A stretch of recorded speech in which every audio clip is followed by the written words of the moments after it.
The accusations or the concerns of Israel starving the Palestinians in Gaza around this war that the Palestinians started on October 7th, those have been around the entire time. I believe the first BBC story about the people of Gaza about to starve post October 7th, there have been many uh, before October 7th, was on October 9th. When Israel said no aid until you release the hostages. Of course, Israel never stuck to that. And it has been spending the past 20 months telling basically the world, look, we're doing all we can to protect the innocent civilians you're telling us exist there, even though there's zero proof that anybody in Gaza has opposed or tried to prevent in any way October 7th or tried to help release the hostages. Israel keeps doing this and goes out of its way to make sure it actually happens. So previous humanitarian aid has gone always through Hamas. Hamas wants pictures of Palestinians starving, so of course they didn't really get them, but they got those claims. So Israel, with the help of the U.S., came up with this mechanism through which Palestinians will be fed not through Hamas. This mechanism was launched yesterday, and we talked about this on this show with the facilities, the first two facilities opening, and of course one of them being attacked basically and looted and destroyed, with the Americans having to escape after firing in the air to try to prevent Palestinians, as if Palestinians care that shots are being fired. Um, but that's not enough. That's not enough for the pro-Palestinian crowd. Yes, Israel, during a time of war that has been launched against it by a side that refuses to end the war, is feeding that side, and the world is accusing it of genocide in this and starvation in this specific context. Why? Because it's not the right food. It's not it's Israeli food. They had to wait in line, and I'm serious. Those are actual accusations. Jonathan, I know you were gonna share the screen. We're also I'm not sure what you're gonna show, but at some point we're gonna show some of these memes that have been shared. But yeah, if you look at I mean, this was a U.S. and Israeli-backed uh, extermination center. No, gas chamber. No, aid center. This was a whole mechanism set up to feed the people of Gaza, and it was completely overrun. It was complete mayhem. And as I understand it, and Razi, I read a couple of kind of descriptions of this. Like, yes, some shots were fired by Israeli soldiers to try to keep some order amid mayhem, this complete chaos. But what you have here is, Israel and the U.S. trying to aid and abet exactly the monsters that not just committed those atrocities, but support them to this day and hide the hostages to this day. And it's such like an absurd spectacle to see the committers and the supporters of these atrocities being fed by the victims. And only Ayn Rand and Ayn Rand's, I think, definition of altruism could possibly explain it. Yeah, I mean, the absurdity here has so many layers because, again, like to get to the point where you say Israel isn't is somehow committing a war crime by not giving the kind of food that the people want, or the lines are too long. I mean, I've encouraged in the last few days people to go look at my Twitter to see the amount of death threats and anti-Semitic stuff I get. Now it's mostly retweets of people showing themselves in lines, standing in line for things. And yeah, if standing in line is genocide, then we've all been victims of it. But to even get to that point, you have to accept so many false premises. Like, yeah, of course Israel has to feed them. Uh, you know, which is something that's widely accepted, unfortunately, by Israel and America itself, which is how we got here. And no, Israel doesn't have to feed them. It's actually the opposite. Israel has to not feed them. This is not the role of government. The role of government is to protect its citizens from force. It's not to reward those who use force against its citizens with free food. Thank you, And that's Bonnie, for the super chat. Jonathan?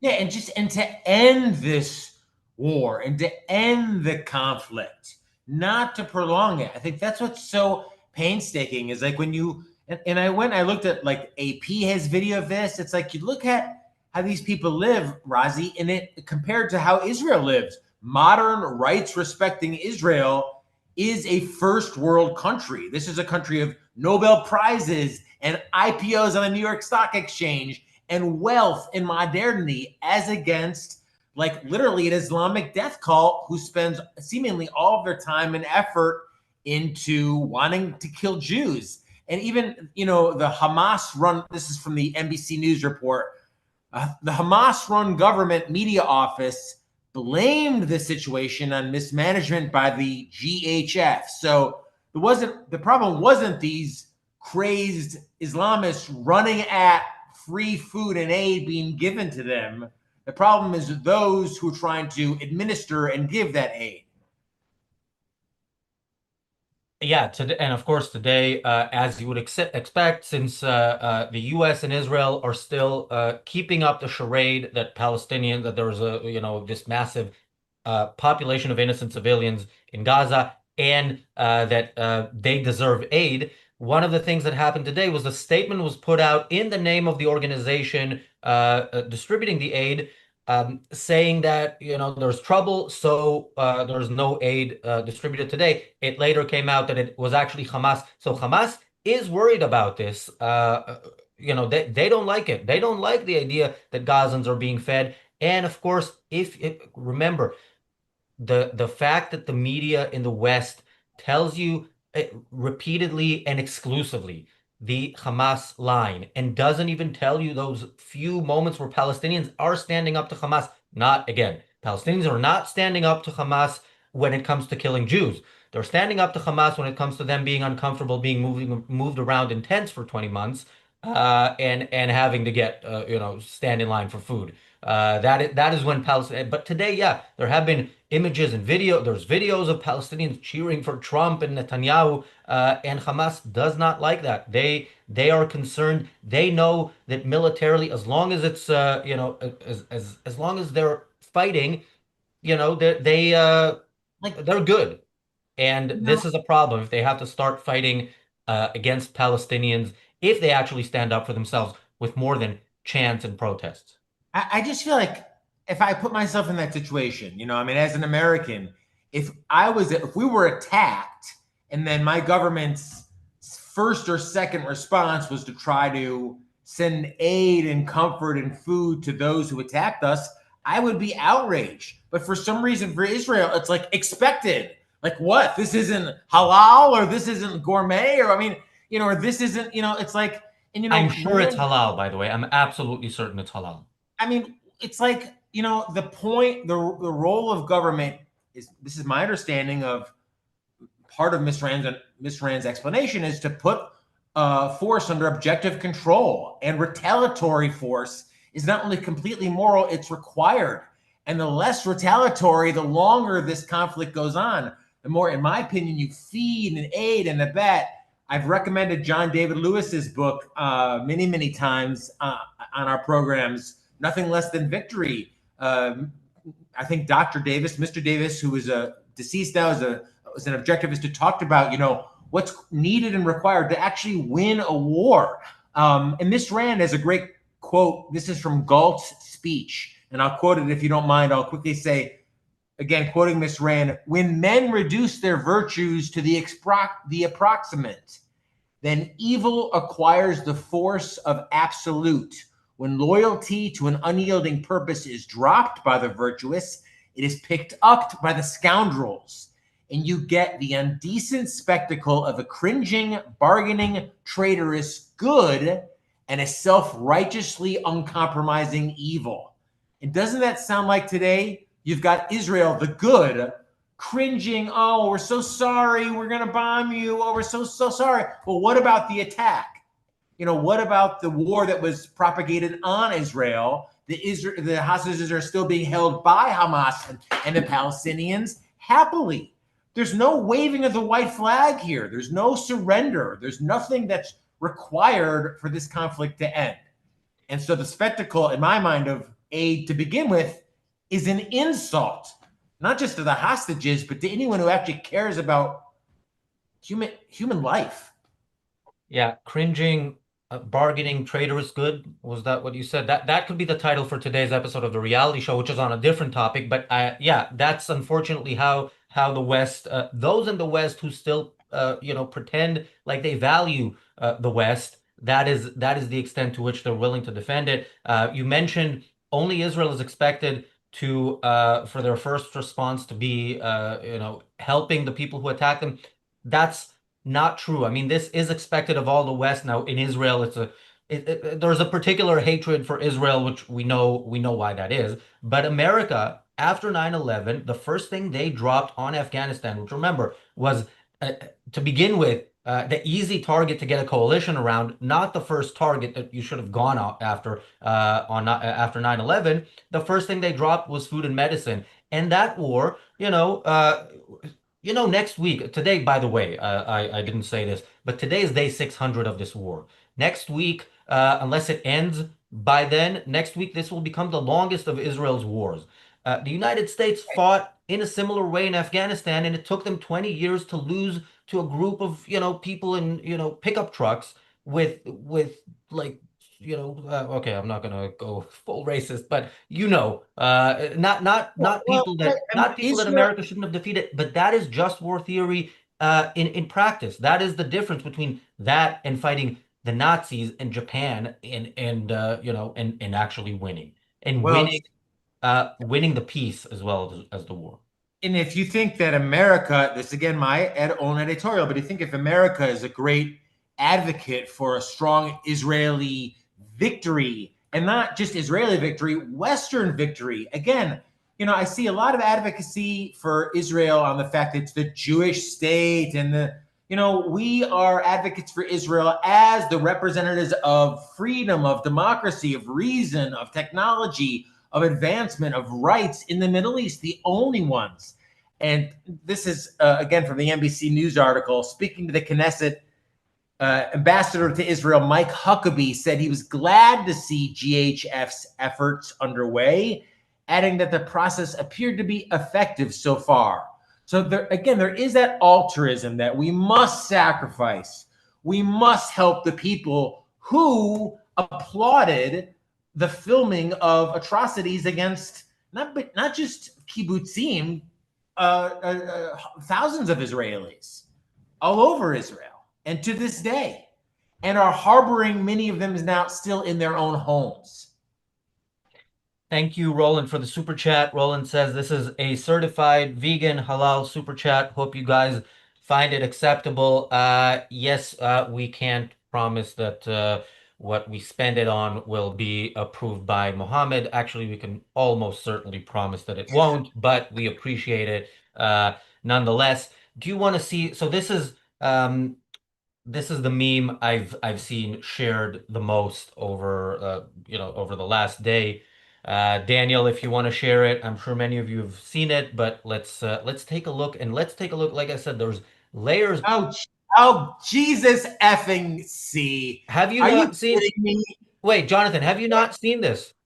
This is the dumbest thing I have ever seen. But it's shit. But the thing is, it is popular and accepted. And look, I if we've gotten to a point where intellectual discourse is done by exchange of memes, we are already in a bad place. But look, the bottom picture is Jews being sent to gas chambers for being Jews. The top picture is people who started a war standing in line to get free food from the people they attacked and started the war against. This is what I mean when I talk about the layers of absurdity. You don't get here without many, many, many false premises that you have to accept step by step. Daniel, I also, think we've seen and enough. I'll recommend just based on that alone, James Valiant mentioned this yesterday. Dr. Peikoff's, I believe, Ford Hall Forum address that a picture is not an argument. People pass around that picture and they say, oh, QED. Israel is. I mean, I see people line up here and people line up there. So obviously Israel is coming. You know what I've learned, Razi, from ARCUK in recent weeks is that the word genocide now has come to have zero meaning whatsoever. Like it is just you might as well say sunshine. I mean, it means nothing now in the way that it is interpreted and used by many on all sides of the political spectrum. But Well, that photo alone is extremely offensive if you know anything about the history of the Holocaust, which was a genocide. I mean, what the Jews are doing, what Israel doing is trying to literally, as you said, feed, aid, and abet those who committed and still commit the atrocities. You still got hostages being held. And well, I the mean, word why are we feeding them? Why is Israel feeding them? I do not understand it. Yeah, and again, we're at a point where the conversation that is not a part of it, because obviously Israel has to feed them, and then the question is, are they feeding them enough? Is it the right food? In a second, Daniel will share the other meme, but before that, I want to say you said the meaning, the word genocide has zero meaning. No, the word genocide in the context of Israel and the Palestinians has always had the same meaning. Anything Israel does to prevent the extermination of the Jews, which is the stated goal of every part of the Palestinian movement and has been since it was created in the 1960s. Uh, Anything that Israel does will be called genocide. So yeah, the word genocide does not have the meaning or is not used with the meaning that it actually has. It is used with the meaning that can push people into accepting an actually genocidal agenda, which is what people want you to accept, and many, including some in the chat, as we can see, are. Miss Rand has a great quote from the essay "Extremism," where she's talking about compromise, and the quote is, "There can be no compromise on basic principles. There can be no compromise on moral issues. There can be no compromise on matters of knowledge, of truth, of rational conviction." And this is my interpretation. I would posit just the idea of giving this aid is a compromise that is untenable. It says to the Palestinians, it says to Hamas, gee, you've got a point here. Gee, you have got some legitimate concerns here. Gee, Israel's kind of in the wrong here. So, I mean, they are feeding, they're aiding and abetting, exactly the evil which was perpetrated on them in the first place. Why? I believe it's altruism. I mean, this is Rand's definition of self-sacrifice. Israel is successful and wealthy. The poor Palestinians. Well, why? No ever discussion of why they're poor, why they're living third world. Maybe it has something to do with the ideas. I mean, and that's the thing, Razi, is I know you emphasize and we talk about it even in our own discussions. Israel is this amazing beacon of Western ideology. Watch the Rand video from Donahue in the 70s. She identified it back then. And it is just borne out exactly as she predicted to this day. Israel has grown up to be a powerhouse in military, yes, but that's because they're a powerhouse in innovation and in technology and in wealth creation. What the Palestinians should be doing is saying, how can we emulate Israel, not how can we destroy Israel? Yeah, Rand back in the 70s identified Arab culture as savage, and yes, it is still an absolutely savage culture, and the most savage among them are the Palestinian culture because that's what we've been paying for, through UNRWA schools. That again, we bring this up from time to time that after 1967 and for a while, for a long while, I think, Israelis would go into Gaza. Gazans would go into Israel. Like this was not an issue, but UNRWA funded schools have taught Palestinians that killing all Jews is a good goal, and they bought it, and of course that is on them. Bonnie says a picture is an argument, an irrational culture that runs on feelings, negative, unidentified feelings rather than reason. Reason isn't even an afterthought anymore. Absolutely. And yeah, I know I spend too much time on Twitter, but looking there, anything that isn't a picture isn't an argument. Like that's the level of discourse right now. And in that spirit, Daniel, you have another picture to show us to convince us how evil Israel is. Um, Okay, so the tweet says the aid in quotation marks now entering Gaza via the U.S. Israeli controlled starvation scheme consists of Israeli made products with emphasis on Israeli and product. Definitely isn't meant to also boost the Israeli economy. Okay, I don't know if the person understands how the economy works. Jonathan, you were I best to mean, explain this, but it reeks of altruism. Like you are supposed to sacrifice Israel. You are supposed to help the Palestinian economy. You are supposed to, it's all about self-sacrifice for those who. I mean, I hate to keep going back to this, but I'm also on social quite a bit, Razi, and I've seen a lot of the footage from the atrocities from October resurface these days, and you should go look at some of that stuff. Look at some of the documentaries that have been put together. They're absolutely chilling, and remind yourself of why this is all going on. All of this is as a result of Hamas's and the Palestinians' attack on Israel. And they're bitching that the aid is Israeli made. I mean, there should, in my opinion, there shouldn't be any aid. There should be a white flag, complete surrender, and more than anything, repudiation of the ideas. That's where like the healing begins, if you will.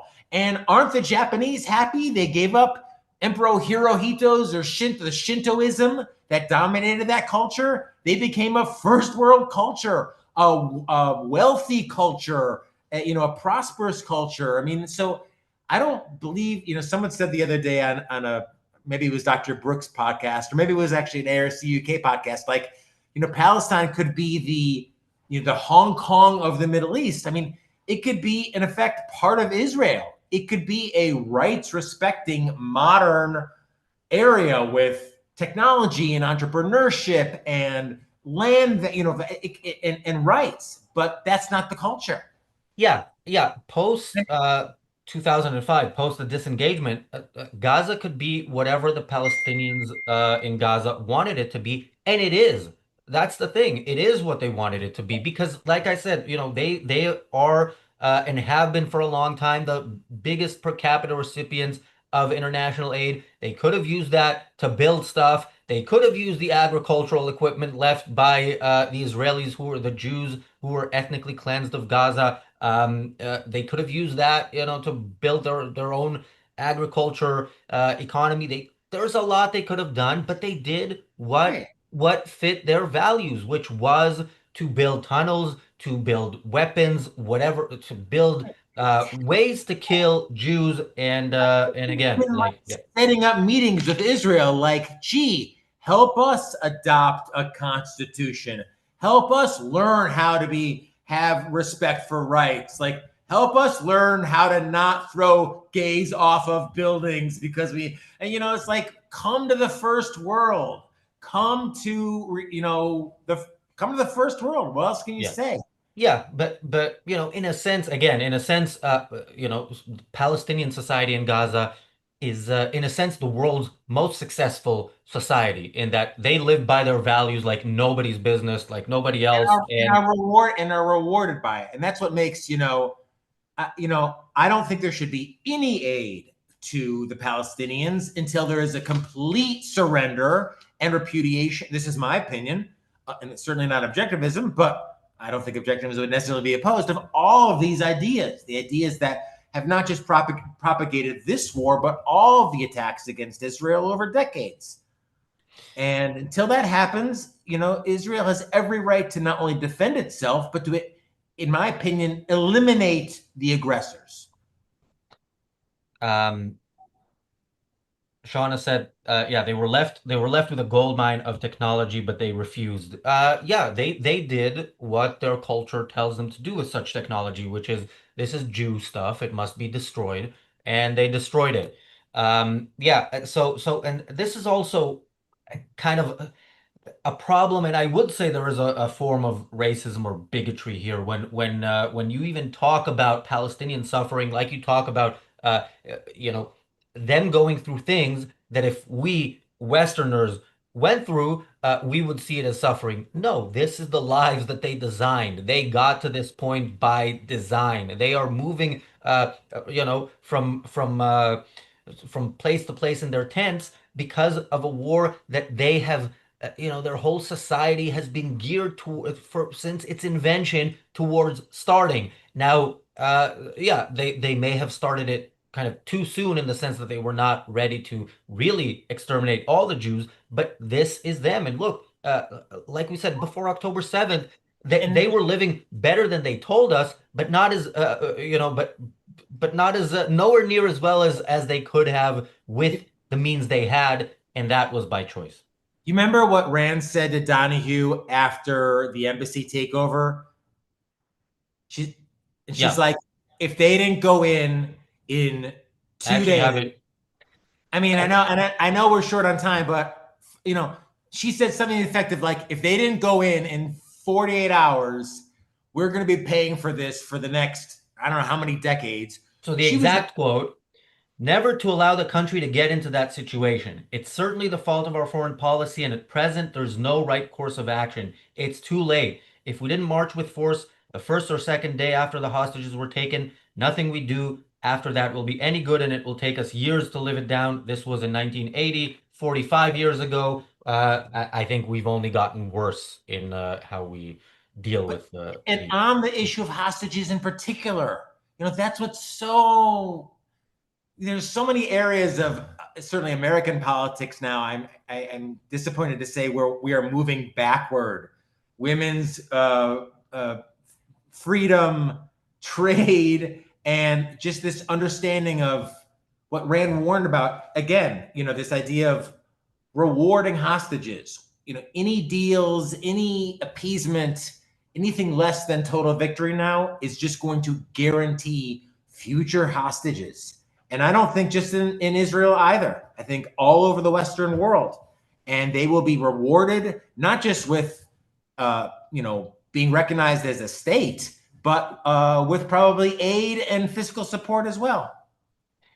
Absolutely. But I don't want to end on a negative note. So let's remember that, as bad as the situation is, at least Biden is out of office, and surely Trump will do the right thing. He'll be tough on Iran, right?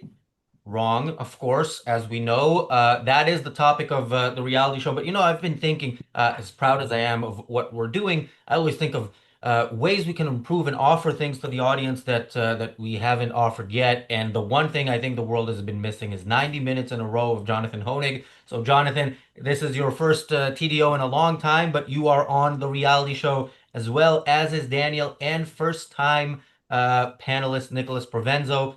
We are going to talk about Trump's negotiations with Iran. Iran's not interested. Trump is, trying anyway. We're going to talk about that. The reality show starts in a couple of minutes.